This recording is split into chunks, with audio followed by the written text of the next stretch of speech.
बैसाख के महीने में तो आपको अगर शरीर में कहीं पथरी भी आ गई है ना, कहीं नेत्रों में अगर ज्योति कमजोर पड़ रही है, जाले पड़ने लगे, चश्मा बढ़ने लगा, रात को आंखों में जलन होने लगी, रात को नींद नहीं आ रही है, तो बैसाख के महीने में जो दुर्वा होती है, इस दुर्वा को तोड़ लाओ। जहां पर अशुक सुंदरी का स्थान होता है, जहां पर शार्पना दीजिए, अशुक सुंदरी का जो स्थान होता है, उस अशोक सुंदरी के स्थान पर उस दुर्वा को रख दो और कुंदकेश्वर महादेव का नाम लो। कौन से महादेव का नाम लेना है? कुंदकेश्वर। उस दुर्वा को उठा कर लिया। बैसाख के महीने में कोई भी तिथि, कोई भी दिन, कोई भी वार आप बैसाख के महीने में कर सकते। उस दुर्वा को लेकर आओ, लगभग 20-25 दुर्वा लेना, उसको लेकर आइए। सुबह सुबह कुंदकेश्वर महादेव का नाम लेकर उसको खाना प्रारंभ कर दीजिए। एक दुर्वा रोज खाओ। जो पथरी है या नेत्रों में तकलीफ है या कोई ना कोई रात्रि को नींद नहीं आना, बेचैनी हो जाना, घबराहट होना, धीरे धीरे धीरे धीरे 20 दिन की वो दुर्वा है, 20 दुर्वा एक एक दिन खाना चालू करो। 4 या 5 दिन लगेंगे, अपने आप आपको कोई गोली खाने की जरूरत नहीं पड़ेगी, नींद नहीं हो जाएगी और बेचैनी। अशोक सुंदरी वाली जगह पर दुर्वा समर्पित कर कर कुंदकेश्वर महादेव का नाम लेकर, कौन सा महादेव? कुंदकेश्वर महादेव का नाम लेकर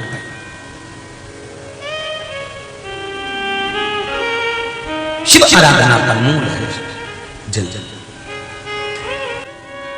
मेरी माताओं से, मेरे भाइयों से, लाखों करोड़ों लोग शिव महापुराण की कथा यो आस्था चैनल पर और फेसबुक यूट्यूब पर सुन रहे हैं, उनसे भी कहूंगा, अगर लक्ष्मी नहीं आ रही, संपदा नहीं आ रही, व्यापार नहीं चल रहा, तकलीफ बहुत ज्यादा हो रही है, कष्ट पर कष्ट बढ़ रहा है, कोई अच्छा कर्म हो ही नहीं रहा, बैसाख के महीने में एक बीते से नाप कर छोटा सा सफेद वस्त्र ले लो। उस वस्त्र में 108 चावल के दाने रख लीजिए। एक सफेद पुष्प की पत्ती या पुष्प जो मिल जाए वो रख लो। फूल भी ना मिले तो एक चावल का दाना अलग से रख लीजिए।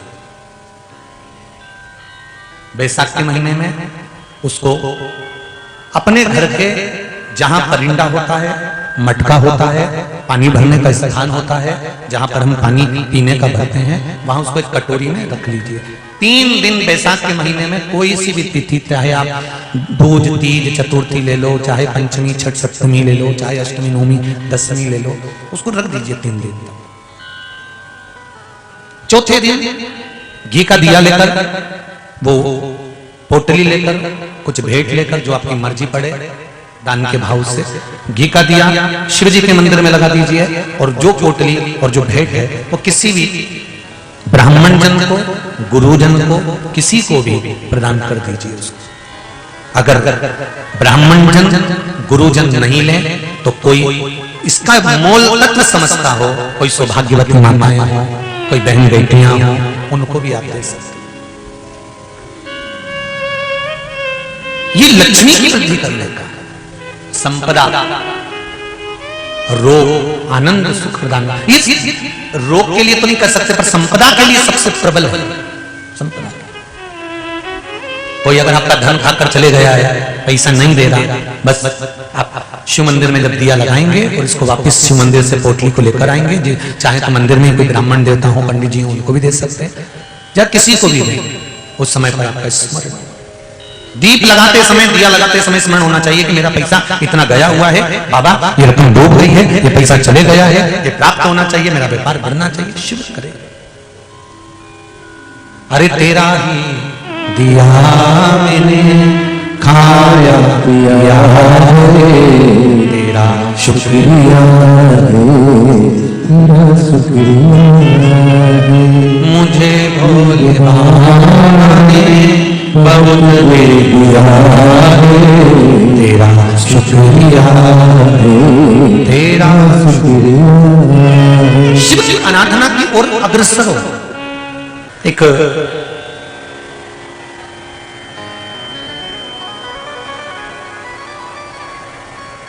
बार माता पार्वती जी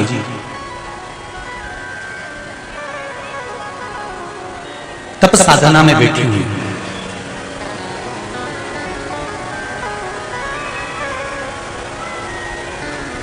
और उस तप साधना में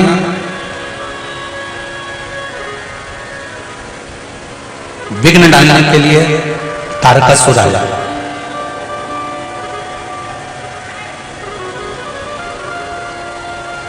कभी कभी जिनसे आस लगाकर बैठते हैं ना, वो भी दुख देकर चले जाते हैं।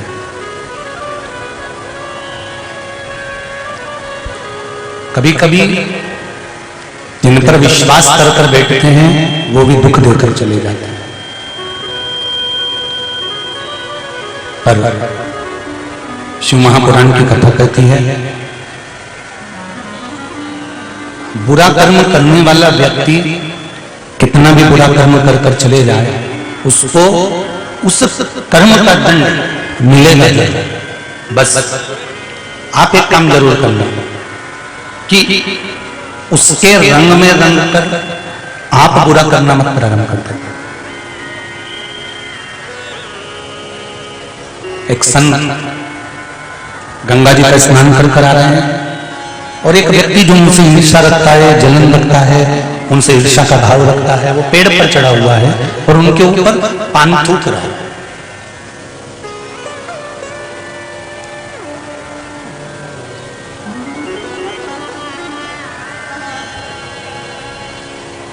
संत वापिस चले गए, फिर स्नान कर आ गए, इसने फिर थूका। संत फिर चले गए, फिर आया, इसने फिर थूका। आखिरी में इसके मुख में जितना पान का थूक था वो सब समाप्त हो गया, और पान का पिक जब समाप्त हो गया तब वो नीचे उतर कर आया और गुरु जी के पास आकर प्रणाम कर बोला, गुरुदेव मैंने इतनी बार आप पर थूका पर आपको गुस्सा नहीं आया, क्रोध नहीं आया, आपने मुझे अपशब्द नहीं कहा। गुरु जी बोले,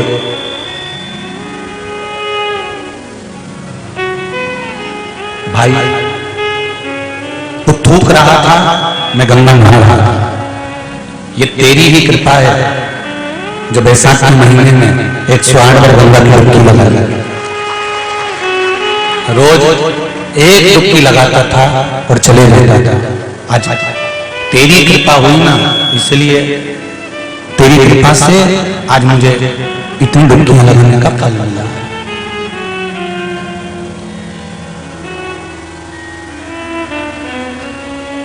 सामने वाला गलत करे, करने दो, आप शब्द बोलने दो, गालियां देने दो, आड़ा टेढ़ा काम करे करने दो, पर हमें नहीं करना।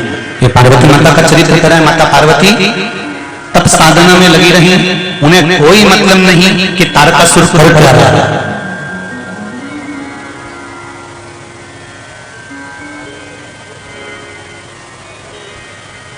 गुरु जैसे अपना कर्म करता है, माता पिता अपना कर्म करते हैं, बस गुरु का काम क्या है? शिष्य को निर्मल कर देना, और निर्मल कर उसको परमात्मा के दरवाजे पर लाकर छोड़ देना।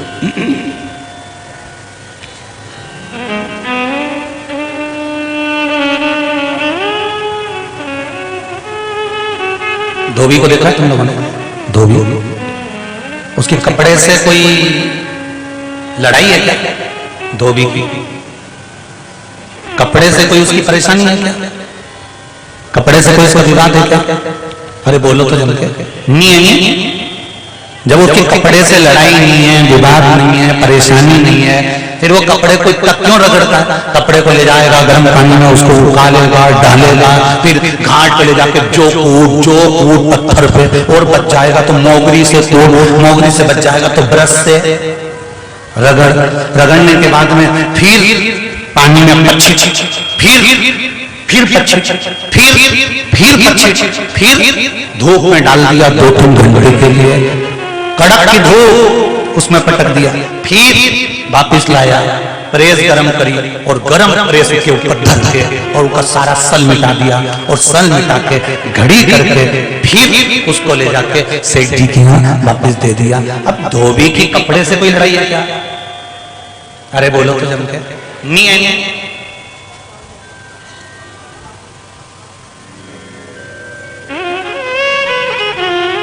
हमारी और तुम्हारी कोई लड़ाई है क्या?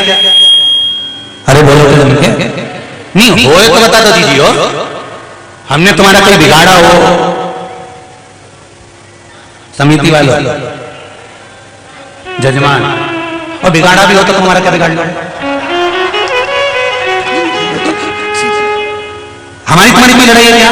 नहीं। धोबी के कपड़े से कोई लड़ाई है क्या? नहीं। उसके बाद भी धोबी गर्म पानी में डालकर उबाल कर उसको कूट कर उसको रगड़ कर उसको ले जाकर धूप में पटक कर फिर गर्म प्रेस फेर कर आखिरी में सेठ जी को ले जाकर देता है। उसी तरह एक वक्ता, एक कथाकार, एक गुरु, एक सदगुरु होता है जो अपने शिष्यों को डुबो कर कथा के उस रस तत्व में पूरा क्लीन कर आखिरी में तप साधना से जोड़कर उसको ले जाकर उस परमात्मा रूपी से हवाले कर देता है कि ये कपड़ा न गुरु की चेले से कोई निंदा है, न चेले की गुरु से कोई निंदा है। हमारी और तुम्हारी कोई विवादितता नहीं। बस गुरु रगड़ेगा, घिसेगा और खूब घिसेगा, खूब रगड़ेगा, खूब साफ करेगा। साफ करने के बाद उसको ले जाकर फिर परमात्मा के पास ले जाकर छोड़ देगा। हाँ हो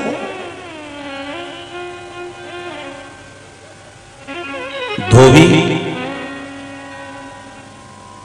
कपड़े को साफ करने की कुछ भेंट लेता है, गुरु भी कपड़ा साफ करने की भेंट लेता है। वो भेंट है आपका समय, और वो कीमती समय आपको शिव को देगा। शंकर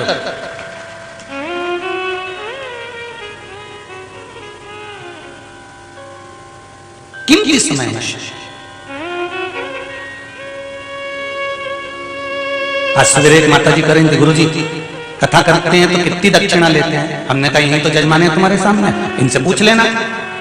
50 लाख दिए कि 20 लाख दिए कि 10 लाख दिए कि 40 लाख दिए कि 25 लाख दिए कि 30 लाख दिए कि 1 करोड़ दिए, कितने दिए? जजमान से पूछना तो बताएगा। और रायसेन कथा करके आए उन जजमान से पूछना, हाले कोसा करके आए उनसे पूछ लो, हरिद्वार करके आए उनसे पूछ लो, दूसरे यहाँ बैठे हैं सूरत वाले 4 कथा करवा चुके इनसे पूछ लो कि सियोर वाला महाराज कितना लेता है।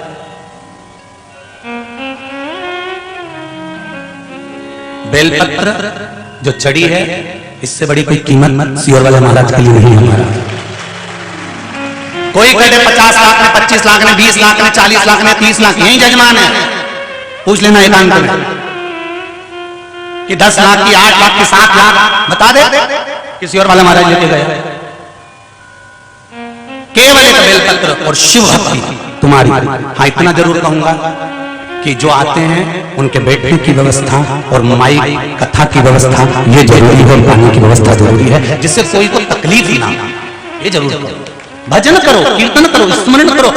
गुरु वो धोबी है जो रगड़ेगा, कूटेगा, पीसेगा, सब कुछ करेगा और आपको क्लीन कर देगा, आपको साफ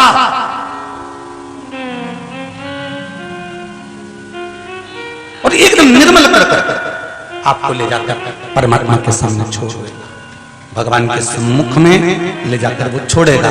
क्योंकि जैसे कपड़े को धोने के बाद, धोबी क्लीन करने के बाद में सेठ जी को देता है, गुरु भी आपके जीवन को निर्मल कर कर परमात्मा को दे देता है कि अब ये तुम्हारा हो गया, अब ये भटकने वाला नहीं है, अब ये तुम्हारा हो चुका है।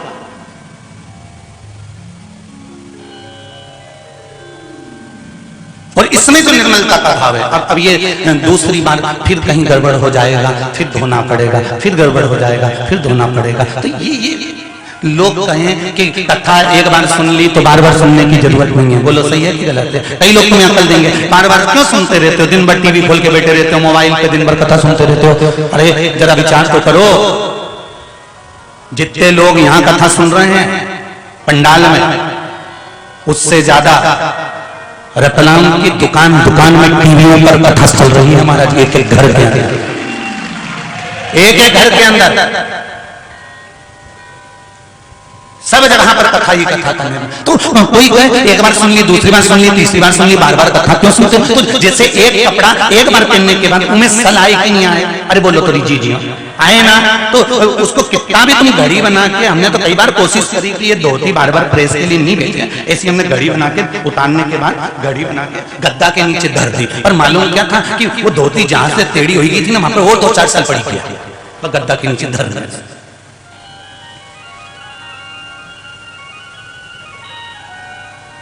जितनी बार कपड़े पहनोगे उतनी बार सल होंगे, जितनी बार संसार सागर में भटकोगे उतने जिंदगी में सल होते चले जाते हैं। और वो सल कोई गुरु, धोबी, शिष्य, कपड़ा, साबुन, सिरजनहार, सत्संग शिला पर धोइए निक से रंग अपार। बस गुरु किसी धोबी के समान होगा जो धोकर साफ कर देगा एकदम। तुम्हारे घर में इलायची है? के घर में सब क्या?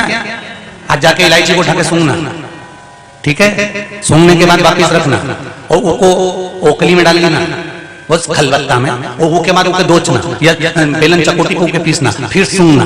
दोनों में खुशबू सबसे ज्यादा कब आएगी?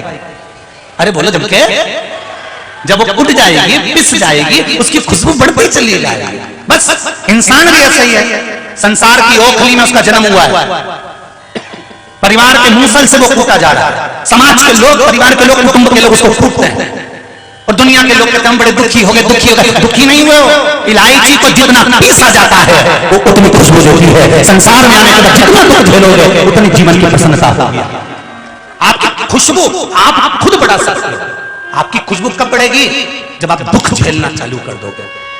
जरा जरा सी देर में बहू उनके देती हम तो बड़े दुखी हो गए, हम तो मर जाए तो अच्छा, तो मरो। आजकल तो फैशन चल रहा है मरने का, उसमें कौन सी दिक्कत है?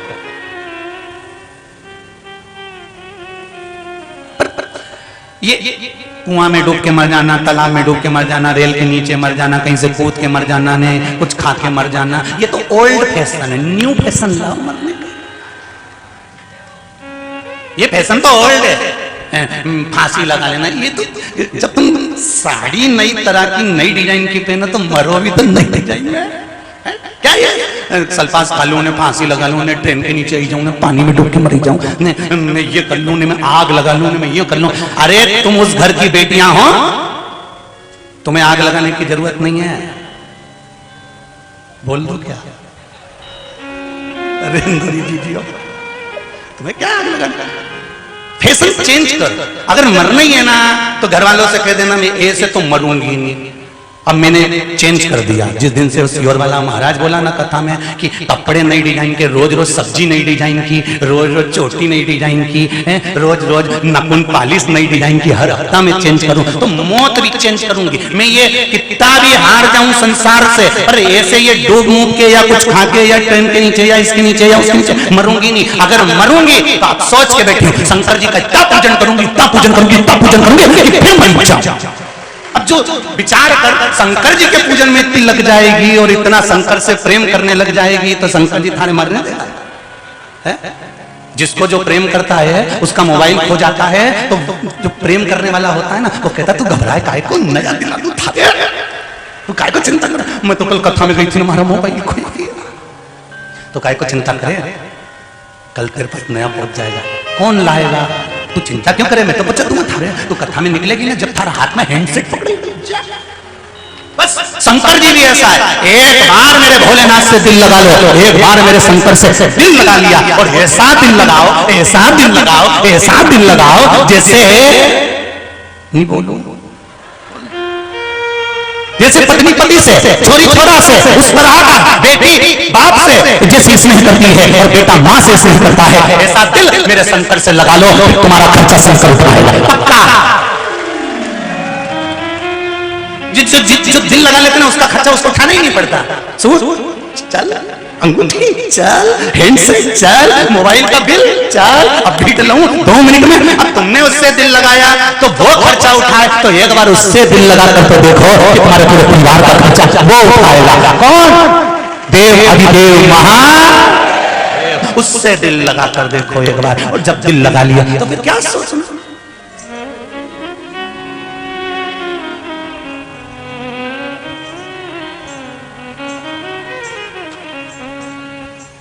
कई महाराजों को बड़ा शौक होता है कि कोई नेता लोग आए तो उनसे मिले, कोई पदाधिकारी आए तो उनसे मिले, कोई मिलने आए तो उनसे मिले। तो एक तुम्हारे से मिलने से होता क्या? एक साल मिलता है, एक माला मिलती है और 500 का लिफाफा।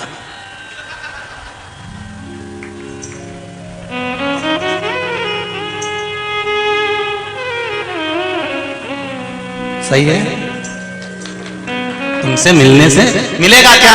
एक माला, एक लिफाफा 500 का और साल। कई करूंगा साल और माला का, मरूंगा तब भी तो लोग पहनाएंगे। क्या करना साल और माला का? तुमसे मिलूं, जितना समय तुमको दूंगा, तुम 500 का लिफाफा और माला दोगे, उतना समय अगर मेरे महादेव को दूंगा तो वो ना जाने कितना लिफा देगा। उसको दो समय।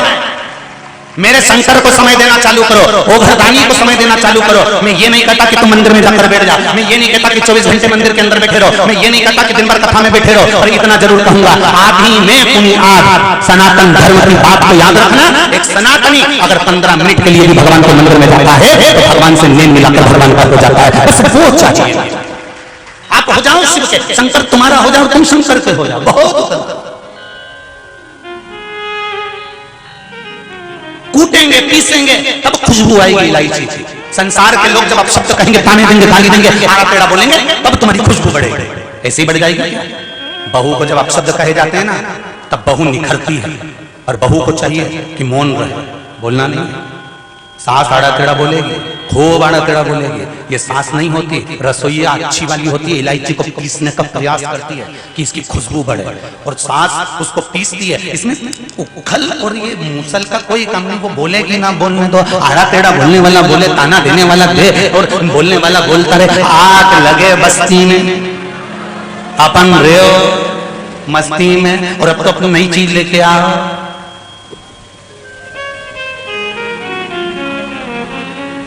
अब क्यों हंसे हो रहे हो? क्यों रो?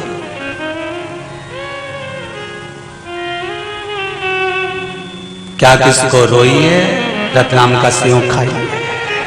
कहाँ जाना आपने? बोले से तो वहां जाओ, वहां जाओ, वहां जाओ। कोई ये बोल रहा है, कोई वो बोल रहा है, कोई वो बोले। तुम्हें जितना जितना लोग आड़ा टेढ़ा बोलेंगे, तुमसे क्या कि मंदिर मत जाओ, क्या मंदिर जाती है, क्या रखा है मंदिर में? उतनी जोरदार खजूर वाली चोटी बना बुनू के फिर जा। और जो तुम्हें मना करें वो के दरवाजे से ले, और बिल्कुल, और 1 घंटा तक पेंसिल से लाइन खींच, डब्बा भर अब जाऊंगा कहीं।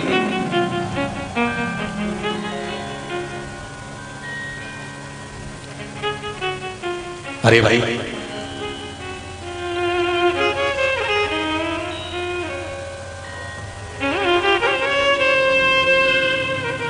मीराबाई को कितने ताने दिए जाते थे, मीराबाई को कितना अपशब्द कहा जाता था, कितना आड़ा टेढ़ा बोलते थे, तो भी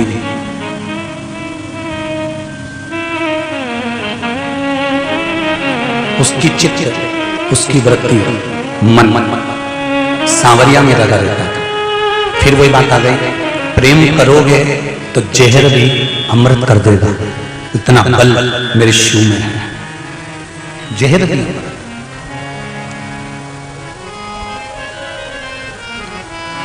स्नेह का बल, प्रेम, भक्ति का बल प्रबल होता है। जब हृदय चित्त वृत्ति मन लगा हो मेरे भगवान में, तो भगवान क्यों ना सकता? आप शिव से इस मन को, इस चित्त को शंकर से लगाओ तो देखिए, माँ जगतजननी, माँ पार्वती, माँ भवानी तप कर रही हैं।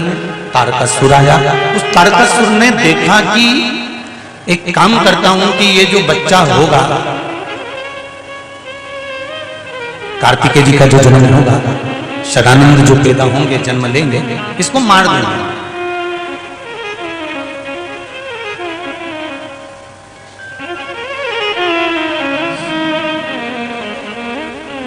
ध्यान देना जरा, जिसके सिरों पर तेरा हाथ सो दुख काहे को होवे, सो दुख काहे को होए रघु। शिव कथा कर रहे हैं। तारकासुर ने विचार करा कि बच्चे को मैं मार दूंगा, पर जातो राखे साइया। अच्छा जम के बोलो, मार सके ना कोई। वहां से लिखा हुआ आ गया कि मरना है तो कोई बचा नहीं सकता। बचाने वाला एक हो सकता है, वो देवाधिदेव महादेव हो सकता है, उसके सिवाय कोई।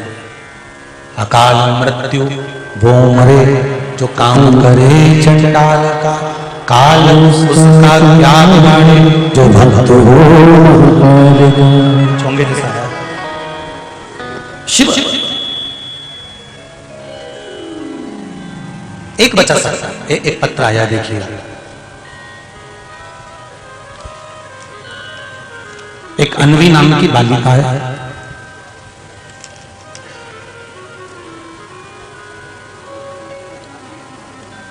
माता का नाम बीना है, पिताजी का नाम जयसिंह है, पेटलावत के हैं।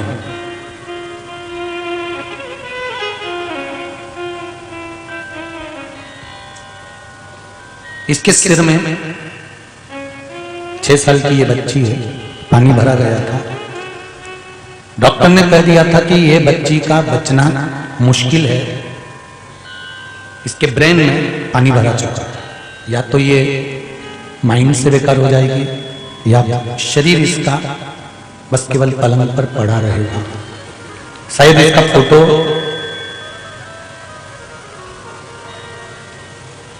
जिनके हम रुके हैं जिस बंगले में, भवन में, उनने शायद टीवी चैनल वालों को भी दिखाया होगा। हो तो जरूर दिखाना, चैनल वालों के पास में अगर हो, आस्था वालों के पास। तो ये बच्ची के ब्रेन में पानी भरा गया था। डॉक्टर ने कह दिया था कि ये बच्ची बचेगी नहीं, अगर बच गई तो ये पलंग पर लाश की तरह पड़ी रहेगी।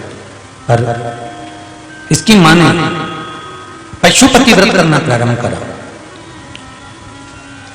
और पशुपति व्रत के चलते ही मन में ये विचार कर लिया कि पशुपति व्रत करते करते ही बीच में ही ऑपरेशन कराना है और देखना है कि इसको शंकर जी सही करते हैं कि डॉक्टर सही करता है। अब ये विचार करना। अगर बच्ची का फोटो हो तो अवश्य दिखाएं।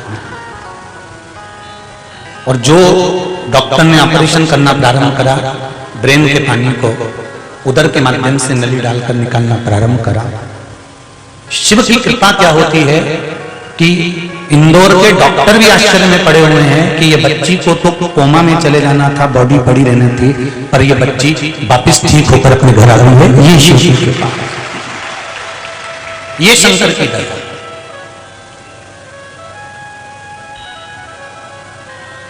फिर निवेदन करूंगा शंकर भगवान पर एक लोटा जल, एक चावल का दाना या एक बेलपत्र या सूर्य नारायण भगवान को, भास्कर देव को चढ़ाया गया जल कभी खाली नहीं जा सकता। एक पत्र हो।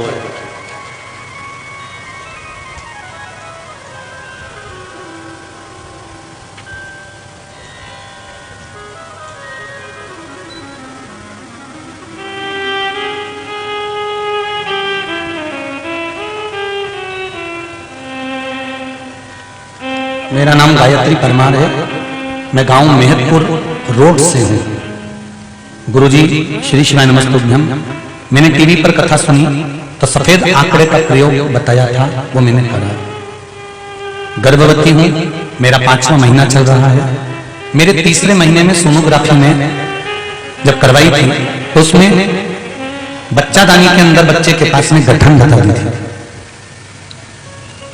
गठन बता दी, बच्चे के पास में वो गठन, डॉक्टर का कहना है कि ये बच्चा ठीक नहीं होगा, या तो गठन रहेगी तो बच्चा श्रेष्ठता से जन्म नहीं ले सकता, हानि हो सकती है। गठन भी बड़ी बताई। तब मैंने गर्भ धारण करते ही पशुपति व्रत, जैसे डॉक्टर ने बोला कि गठान है, मैंने पशुपति व्रत करना प्रारंभ कर दिया। और फिर अगली सोनोग्राफी कराई तो बाबा की कृपा से गई, वो गठन गल चुकी है और सोनोग्राफी में नहीं है। ये शिव कृपा।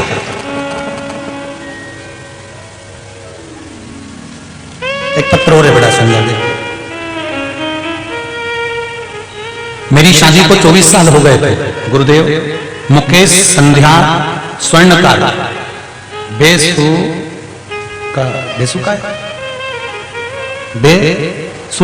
बेसुला से हैं। मुकेश संध्या स्वर्णकार बेसुला से हैं। मेरी शादी को 24 साल हो गए थे। 2 मेरी बालिकाएं थी। लोग मुझे ताने देते थे कि बेटियां हैं, बेटियां हैं, बेटियां हैं। पुत्र नहीं, वंश कौन बढ़ाएगा, आगे कौन लेकर जाएगा। एक बार टीवी पर कथा श्रवण कर ली और उस कथा को सुनकर मैंने देवाधिदेव महादेव से प्रार्थना करी, अगर तू पक्का है और शंकर की कथा वो मिश्रा जी छाती ठोक ठोक के अगर शिव पोथी में बल है तो मेरे घर में 24 साल के बाद पुत्र हो जाए। और भगवान की कृपा से मेरे यहाँ 24 साल बाद पुत्र की प्राप्ति हो गई। 24 वर्ष के बाद में मेरे यहाँ पुत्र आ गया। ये शिव कृपा, ये शंकर की कृपा, ये शिव कृपा। शंभो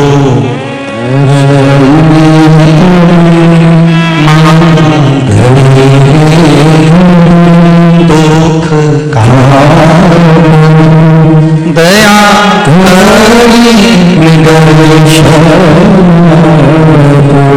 जब तक शिव की कृपा नहीं होती, ऐसा फिर निवेदन करूंगा, ऐसा कौन ये पत्र भरे पड़े हैं जीजियों, पढ़ने की फुर्सत नहीं। कथा वाच्य के पत्र पढ़े ढेर, अभी तो इतने पढ़े हैं, ढेर लगे हुए पत्रों, और केवल इन पत्रों में आपका विश्वास है। लोग कहते हैं शंकर भगवान है, हमने कहा ये सिग्नेचर करके भी गए, देख लीजिए ये शिव है, वो कृपा करता है।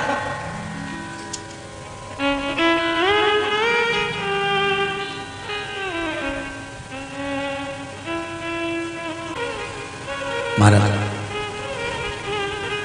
तारकासुर ने विचार कर लिया, इस बच्चे को मुझे मालूम है, दाई का रूप रख लिया तारकासुर ने। बच्चे का जन्म हुआ, उसे ले जाकर फेंक दिया। वो बच्चा गंगा जी ने पाल पोस कर बड़ा कर लिया। गंगा जी ने उस बच्चे को पाल पोस कर बड़ा करा। एक दिन माता पार्वती को मालूम पड़ा कि जो मेरा पुत्र है, शिव की जो संतान है, शंकर भगवान का जो पुत्र है, वो गंगा जी के पास है। गंगा जी के पास जाकर निवेदन करा, हे गंगा मैया मेरे पुत्र को दे दीजिए। गंगा जी ने जब पुत्र दिया तो उसके 6 मुख थे, षडानंद कार्तिक। पार्वती मैया ने लिया और लेकर उस पुत्र को, माता पार्वती ने जो ज्ञान उपदेश प्रदान करा है, जो बल माता पार्वती ने दिया है, वो बल एक ही दिया कि तुझे तारकासुर का संहार करना है।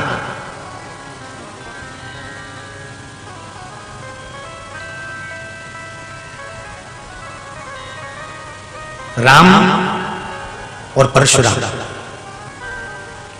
ठीक है, दोनों के दर्शन करें कि नहीं करें आप लोगों ने? अरे बोलो जम के करें। एक भगवान विष्णु का एक अवतार है राम के रूप में, और भगवान विष्णु का दूसरा अवतार है परशुराम जी के रूप में। राम और परशुराम, मेरे राम भगवान और परशुराम भगवान में क्या अंतर है? बोलो जरा जम के बताओ जरा, क्या अंतर होगा राम जी में और परशुराम जी में? राम जी और परशुराम जी में सबसे बड़ा अंतर एक ही है कि राम जी महाराज पूरी जिंदगी भर प्रूफ पे प्रूफ करते रहे, और परशुराम जी प्रूफ करने की जगह फरसा उठा के निपटाते गए।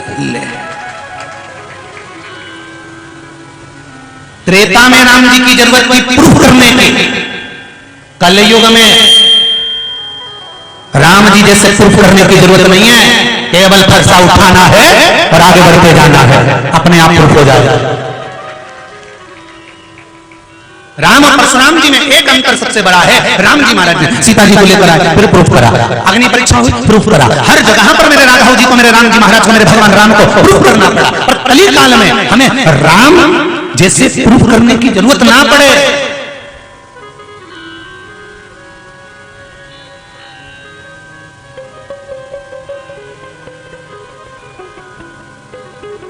परशुराम जी जैसा बल हो, और वो बल कितना प्रबल था वो देखिए जरा, वो बल कितना प्रबल था। पिताजी ने कहा तेरी माता का सिर काट दे, और परशुराम भगवान ने सिर काट दिया। पिता प्रसन्न हो गए और परशुराम से कहा मैं बड़ा प्रसन्न हूं, तेरे भाइयों ने मेरी बात नहीं सुनी और तूने सुन लिया, अपने भाइयों का भी सिर काट दिया, माता का भी सिर काट दिया, अब मांग तुझे क्या चाहिए। परशुराम जी का बल देखिए कितना प्रबल था कि पिताजी अगर कुछ देना चाहते हो तो इनको माफ कर इनका सिर वापस जोड़ दीजिए, ये बल है। अगर तोड़ना जानते हैं तो जोड़ना भी जानते हैं। अब उसको प्रूफ करने की जरूरत नहीं।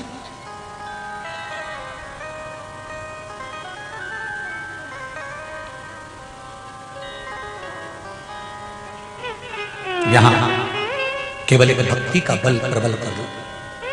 तारकासुर का संहार भगवान कार्तिकेय ने करा है, सदानंद ने करा है, और तारकासुर का संहार करने के लिए आगे बढ़े। पर माता पार्वती जी ने एक शब्द कहा है कार्तिकेय को कि इस तारकासुर के हृदय में शिव बसे हुए हैं। जिसके हृदय में शंकर बसा हुआ है उसके हृदय में बाण नहीं लगना चाहिए, चोट नहीं पहुंचना चाहिए।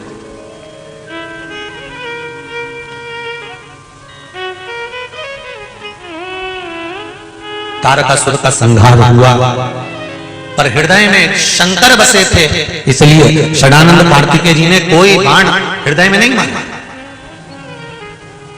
कितना सुंदर बात माता पार्वती जी ने कही है कार्तिकेय को, षडानंद कार्तिकेय सुनो, मृत्यु लोक में रहने वाला मनुष्य चाहे कितना बड़ा भी पापी क्यों ना हो, अगर उसके हृदय में शंकर की भक्ति है तो वो दुनिया में कभी ठोकर नहीं खा सकता, वो शिव के द्वार पर जरूर आता। अगर शिव की भक्ति है तो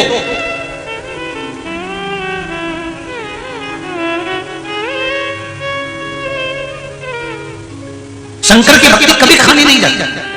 शंकर पर चढ़ाया गया एक लोटा जल, शंकर पर चढ़ाया गया एक चावल का दाना, शंकर भगवान पर समर्पित कर दिया एक बेलपत्र, शंकर भगवान को दिया गया एक दाना अन्न का भी अगर तुमने शिव को समर्पित करा है तो वो खाली नहीं जा सकता।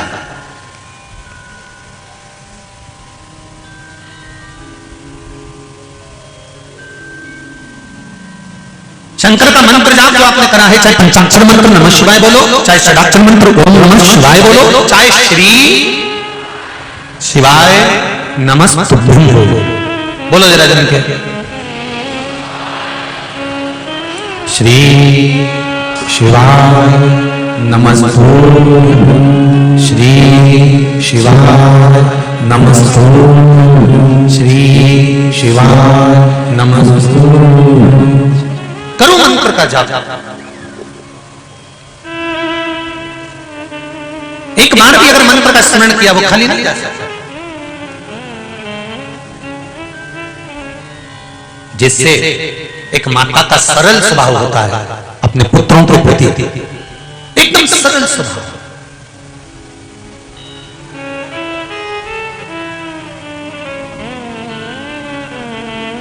वैसा ही परमात्मा का एकदम सरल स्वभाव होता है। अच्छा, कई लोग प्रश्न करते हैं गुरुजी भगवान विष्णु का काम है संचार करना, ब्रह्मा जी का काम है सृष्टि की रचना करना, और शंकर भगवान का काम है संहार करना। दुनिया के लोग भगवान शंकर को संहार का देवता कहते हैं कि शिव जी तो रुद्र हैं, शंकर भगवान को क्रोध है, भगवान शंकर तो संहार के देवता हैं। चलो ठीक है, अगर शंकर भगवान संहार के देवता हैं तो एक माता का स्वभाव भी तो देखो। माता का स्वभाव कैसा होता है?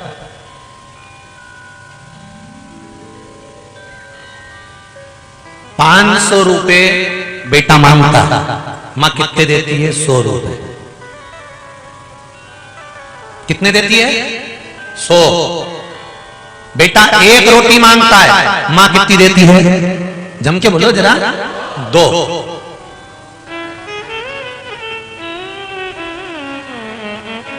रुपए कितने देगी? 500 के 100।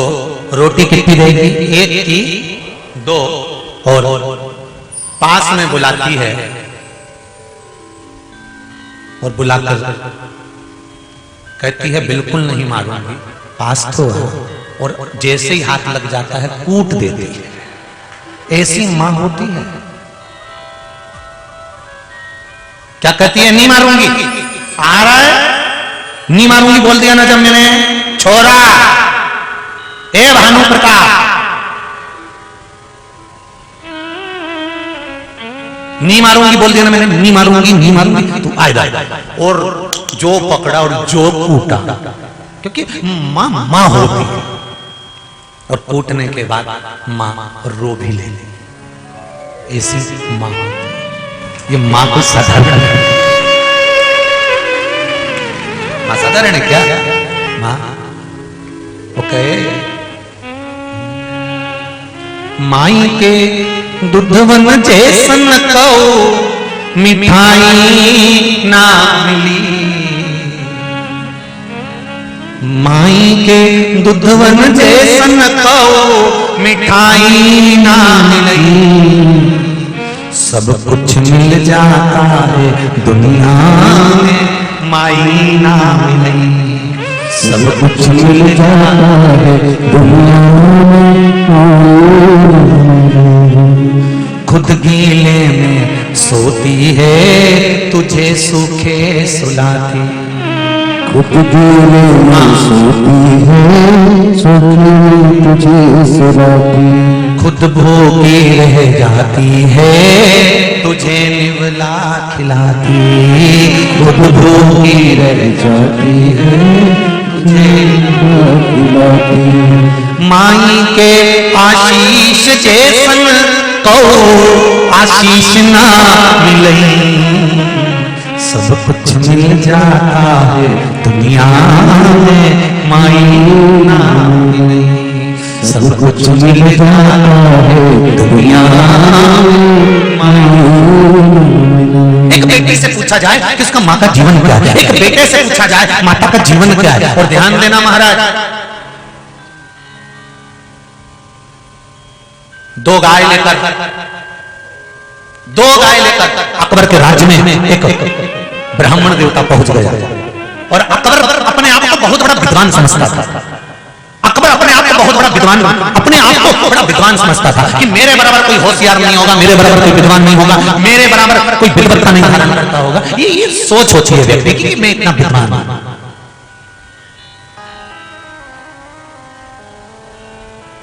एक ब्राह्मण देवता दो गाय लेकर चले गए, दोनों गाय एक जैसी, दोनों की आंख, दोनों की नाक, दोनों का मुख, दोनों की पूंछ, दोनों का रंग एक जैसे।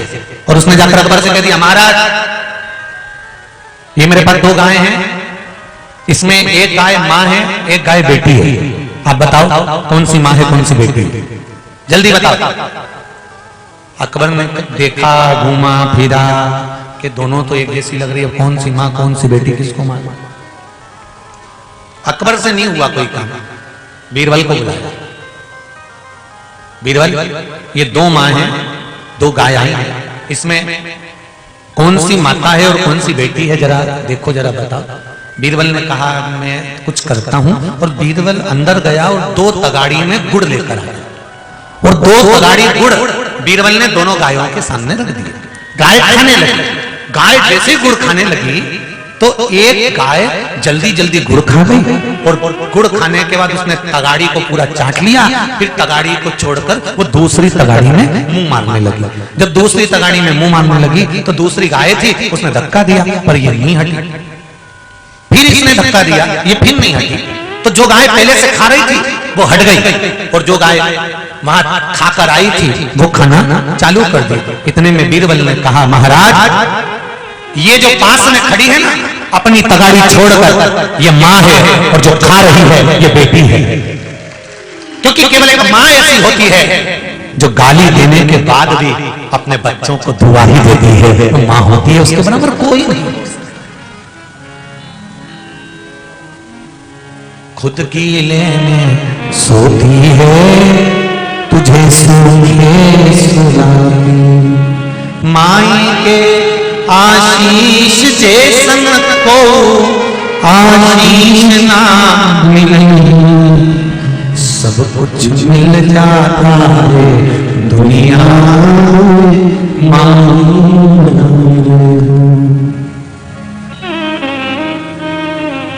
बहुत कठिन।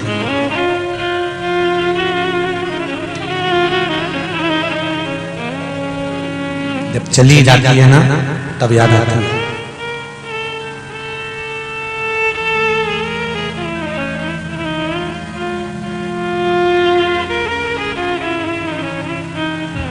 बेटी चली गई, मायके बेटी कब तक आती है? जब तक उसके माता पिता जिंदा हैं तब तक। अगर माँ बाप नहीं है तो बेटियां मायके जाना बंद कर देती है। कोई पूछे बेटी माता और पिता की प्रीत है। मेरा इन नवयुवक बेटों से, इन नवयुवक बेटियों से, नवयुवक बच्चों से निवेदन है, तुम्हारे दोस्त रात को 12 बजे आते हैं, तुम्हें फोन लगाते हैं, तुम्हारे जन्मदिन वाले दिन तुम्हें उठाकर रोड पर ले जाते हैं, गाड़ी की सीट पर केक रखते हैं, रात को 12 बजे दोस्त का केक कटवाता है, फटाके फोड़ता है, खूब एंजॉय करते हैं। पर उन दोस्तों से निवेदन है, अगर तुम सच्चे दोस्त हो, चोटे नहीं हो, ईमानदारी के अगर दोस्त हो, तो रात को 12 बजे जब दोस्तों को लेकर बाहर जा रहे हो तो तुम्हें शर्म आना चाहिए कि जिस माँ बाप ने जन्म दिया वो घर के अंदर पड़े हैं और उसकी औलाद को ले जाकर केक रोड पे कटवा रहे हो। क्या वो लवारिस पैदा हुआ था? लोग कहते महाराज जी आप केक काटने का विरोध करा करो। हम नहीं करते विरोध, तुम तो खूब काटो दादा, कौन मना करेगा तुम्हें काटने के लिए? हम मना भी कर देंगे तो तुम कहीं मानो? जबरदस्ती के केक अपना मुंडा खराब करना। पर निवेदन है केक काटो, खूब काटो, मना नहीं है, पर कहां काटना है? जिस माँ बाप ने जन्म दिया उस माँ बाप को पहले सामने खड़ा करो और उस माँ बाप को खड़ा कर उसकी औलाद का फिर केक काटो, तो माँ बाप का भी दिल खुश होगा। वो लावारिस पैदा नहीं हुआ है, रोड पर, चौराहे पर, गलियों में, रोड के ऊपर, गाड़ी पर उसका केक कटता है जिसका कोई नहीं होता। जो लवारिस पैदा हुआ अनाथालय में उसका केक रोड पर कटता है, जिसके माँ बाप जिंदा है उसका केक कभी रोड पर नहीं कट सकता। और मेरा राजनेताओं से भी निवेदन है, बड़े बड़े नेताओं से, तुम्हारा जन्मदिन का केक जब रोड पे कटता है तो दिल दुखता है सीवर वाले महाराज का कि तुम घर में हो, तुम्हारे माँ बाप हैं, तुम्हारे ऊपर छत्र छाया है, तो तुम्हारा रोड पर केक नहीं कटना चाहिए। कहीं छत लग जाए, टेंट लग जाए, मंदिर हो, देवालय हो, गौशाला हो, अनाथालय हो, और केक काटकर मुंडे पे मर देना।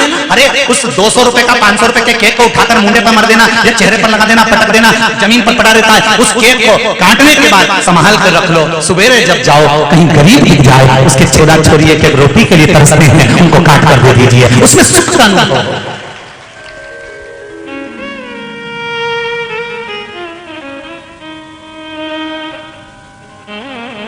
अभी अभी कजन कहां गए थे कथा करने, एक बार कहीं कथा करने गए थे, तुम्हारा इतना बड़ा बैनर लगा था, किसी कुत्ते का जन्मदिन था, सफेद कलर का कुत्ता था, उसको टोपी लगी हुई थी और नीचे से उनके घर के फोटो लगे हुए थे, और उसका जन्मदिन इतनी बजे मनाएंगे। क्या नाम था उसका? कुत्ता था। अपन तो कुत्ता ही कह लो, नाम से क्या मतलब है? वो कुत्ता का जन्मदिन था, बैनर बड़ा सारा लगा था, सबको पत्र गया, लोग आए भी उस कुत्ता के जन्मदिन पे। अरे धिक्कार है रे इंसान, कुत्ते का केक तू खाए, कुत्ते का केक। और वो कुत्ते का जन्मदिन सनातनी नहीं मना रहा था, कुत्ते का जन्मदिन सनातनी नहीं मना रहा था।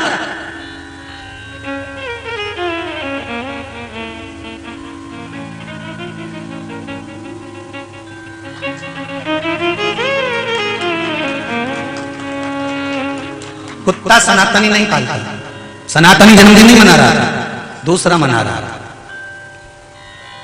बस जन्मदिन और उसमें पहुंच भी गए ढेर सारे लोग। कुत्ता का केक, कुत्ता का केक। हमने पूछा सबसे पहले केक कटा होगा तो किसको खिलाया था? कुत्ते। फिर बाद में सबको बांट के खिलाया, सबको। धन्य है रे से कुत्ता।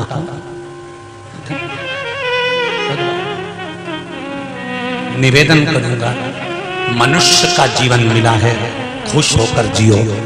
बड़ा दुख होता है जब मॉर्निंग वॉक में राम राम के नाम के समय पर भगवान की गोमुखी माला तुम्हारे हाथ में होना चाहिए और तुम कुत्ते की डोरी पकड़ के इतना बड़ा चड्डा पहन के होशियार बन के जब घूमते हो ना तो शर्म आती है तुम्हें देखकर। पर भगवान को भी बड़ी बड़ी बड़ी धन्यवाद देता हूं परमात्मा को कि तूने भी गजब की किस्मत लिखी ये सेठ जी की। इनके घर के बच्चों को दूसरी दासियां खिला रही और बारे किस्मत वाले तू घर के कुत्तों को खिला रहा। तेरे घर के बच्चों को चीची चीची समझ रहे? तेरे घर के बच्चों को चीची वो दासियां करा रही, नौकर चाकर करा रहे, बहन बेटियां करा रही और तू कुत्ते को चीची करा रहे मॉर्निंग वॉक में जा रहा है। धिक्कार ऐसी किस्मत को। एक आध बार मिल जाए बस शंकर भगवान, उनसे पूछ लूं इसने कौन सा पुण्य करा। शंकर भगवान से पूछो करा क्या था और अपने आप को होशियार इतना बड़ा बरमुंडा पहन लिया, चड्डा टी-शर्ट, कुत्ता घुमाते थे माननी बात में। अरे शान सत्ता चली गई रे। सवेरे सवेरे उठो, हाथ में गौमुखी माला रखो और राम नाम श्याम नाम गाया करो, प्रभु के दरवाजे पे जाया राम नाम श्याम नाम गाया करो, प्रभु के दरवाजे पे जाया करो, राम नाम श्याम नाम गाया करो, प्रभु के दरवाजे पे जाया करो, राम नाम श्याम नाम गाया करो, प्रभु के दरवाजे पे जाया करो। प्रभु ही पार लगाएगा बेड़ा पार कर जाएगा, प्रभु ही पार लगाएगा बेड़ा पार कर जाएगा, राम नाम श्याम नाम गाया करो, पार पे जाया करो, राम नाम श्याम नाम गाया करो, प्रभु के दरवाजे पे जाया करो। भगवान के दरवाजे पर जाना, भगवान की चौखट पर जाना, सवेरे सवेरे राम नाम कृष्ण नाम शिव नाम गाना, भगवान की भक्ति में डूबने का प्रयास।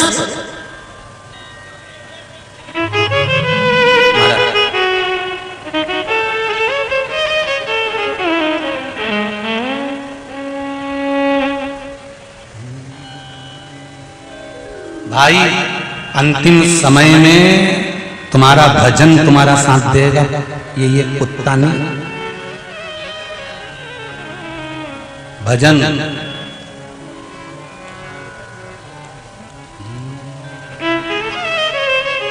भगवान शिव की कथा कर रहे हैं। शंकर ओघड़ी है, शंकर दानी है।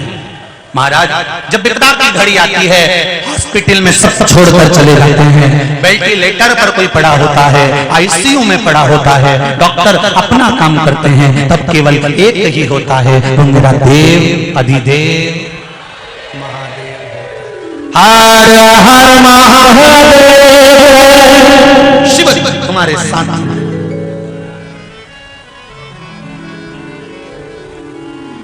हर पल साथ।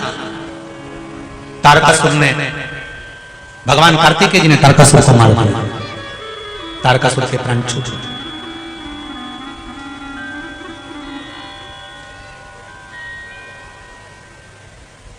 और जब तारकासुर के प्राण छूटे,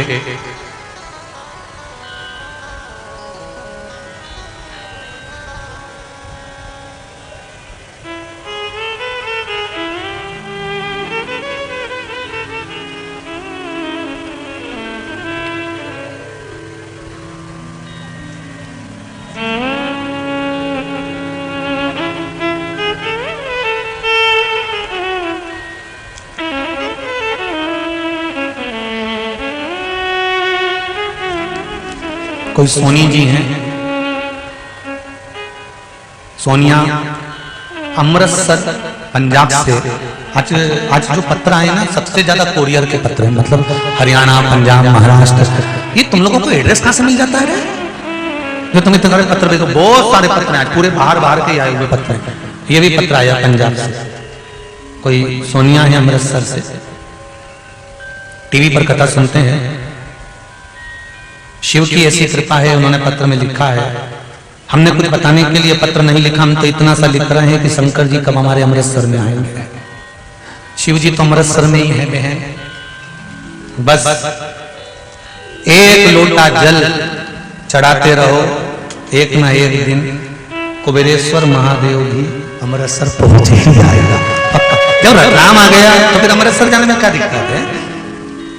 हम अच्छे कर्म की ओर जब बढ़ते हैं तो हमारे पूर्वज, हमारे कुल देवता, हमारे पितृ देवता, हमारे आहूत देवता हमको वर देते हैं।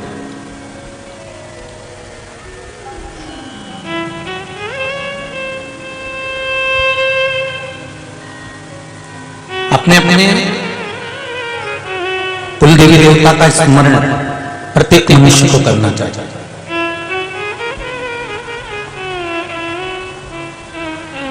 करते हो आप लोग?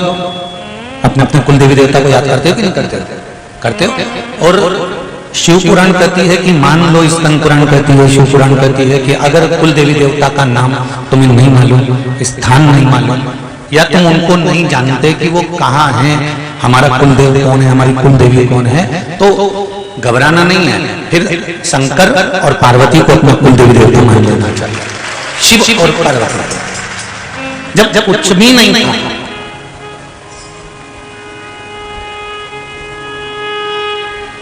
अरे भाई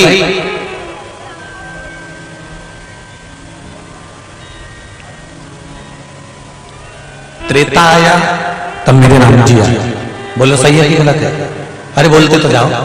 सही है। त्रेता आया तब मेरे राम जी आए, द्वापर आया तब मेरे कृष्ण जी आए।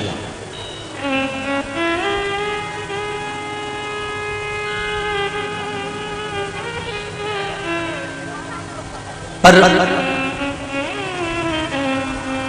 कई लोगों ने कहा, गुरुजी आप हमेशा सनातन धर्म की बात करते हो, सनातनियों की बात करते हो।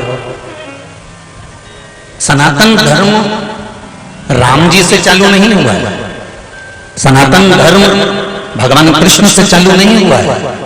सनातन धर्म तो सतयुग से भी आगे से प्रारंभ हुआ है, जो आज तक चल रहा है।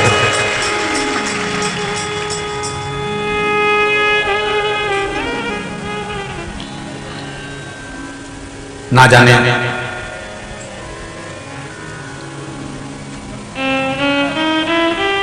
त्रेता आया मेरे राम जी आ गए, द्वापर आया मेरे कृष्ण भगवान आ गए। पर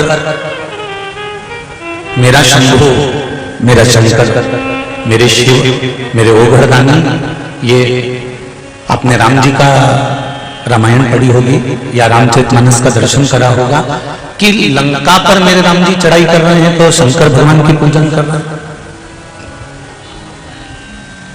भगवान कृष्ण के यहाँ जब संतान नहीं हुई तो वो भगवान शंकर की पूजन कर रहे हैं।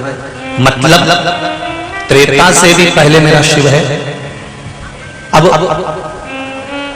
सत्ययुग आ गया। सत्ययुग में माता पार्वती जी शंकर जी की आराधना कर रही है, मतलब शिव इससे भी पहले गए।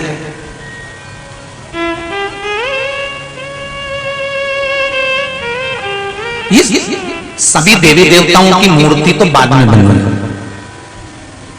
सबसे पहले तो जो ब्रह्मा और भगवान विष्णु ने जो घर्षण कर और घिस कर अग्नि का जो शिवलिंग प्रकट करा था, एक प्रतिबिंब प्रकट करा था मृत्यु लोक में, सारी मूर्तियां देवताओं की बाद में बनी। सबसे पहले अगर इस पृथ्वी पर कोई मूर्ति होती थी तो वो केवल शिवलिंग होता था, इसके सिवा कुछ नहीं,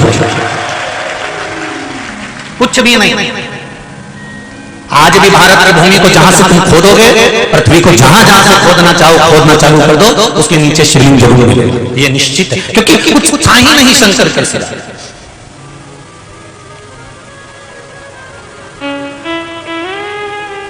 चंदन है इस देश की माटी, तपोभूमि हर ग्राम है, हर बाला देवी की प्रतिमा, बच्चा बच्चा राम है। जिसके सैनिक समर भूमि पर गाया करते गीता है, उसी माटी के हल के नीचे खेली करती सीता है। ये वो साधारण सी भूमि नहीं है। हम आपसे एक बात जरूर कहना चाहेंगे, तुम योग करो ना करो,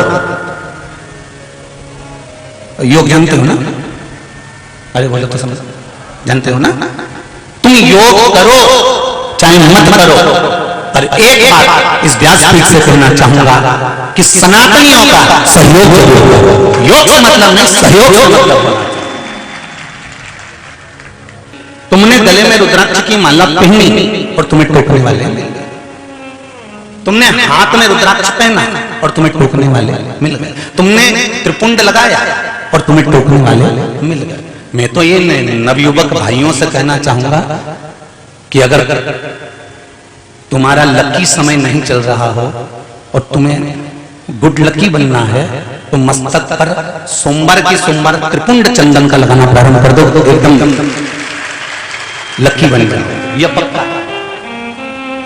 हमने ये कहा है कि कंकर शंकर है, मतलब शिव हर जगह पर विराजमान है, लता में, पत्र में, पशु में, पक्षी में, जलचर में, थलचर में, वायुचर में, और शंकर केवल कंकर में ही नहीं। जब आपका जन्म हुआ था आप भी एक पिंड थे, शिवलिंग की तरह एक पिंड की तरह थे, और पिंड होने के बाद जब आपका जन्म हुआ तो शिव रूपी श्वास आपके शरीर को दी गई, और शिव रूपी श्वास जब आपके शरीर को दी गई, जब आदमी जब तक चल रहा है तब तक ये शरीर है, शिव रूपी श्वास जब तक इस शरीर के अंदर चल रही है तब तक ये शरीर है, और जिस दिन शिव रूपी श्वास निकल जाती है ये केवल शिव बन जाता है, इसके बाद ये शरीर नहीं रहता। तो ये श्वास ही शिव है, इसको हमें पहचानना है। तुम्हारे दरवाजे पर तुम जिस परिवार में रहते हो, कुटुंब में रहते हो, नाते रिश्तों में रहते हो, तुम्हारे देवर देवतों के साथ रहते हो, तुम्हारे सास ससुर के साथ रहते हो, तुम उनको समझो कि शंकर के रूप में ये हमारा परिवार मिला हुआ। हमें घर में जो भोजन बनाना है वो किसी दूसरे के लिए नहीं बनाना, हमें जो भोजन बनाना है हमें शंकर के लिए बनाना है। जो खाएगा वो शिव ही तो है।